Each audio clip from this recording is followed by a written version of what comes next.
Deadly Moves is what I like to call a safe game, but it does have some neat things that make it stand out.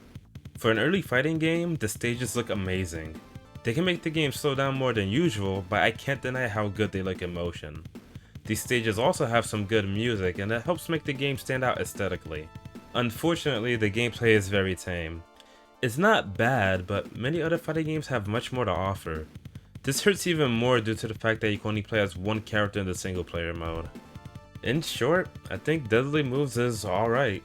If I grew up with this game, I probably would have enjoyed it for a while, but when you consider what this game has to offer, I can't really recommend putting a lot of time into it. At best, I'd say try the game and see if you like it yourself. As for me, I don't think I'll play this over something like Fighting Masters. Thanks for watching. I know this game is rather simple, but this guide did take me longer than usual. With that said, I'll see you in the next guide I do.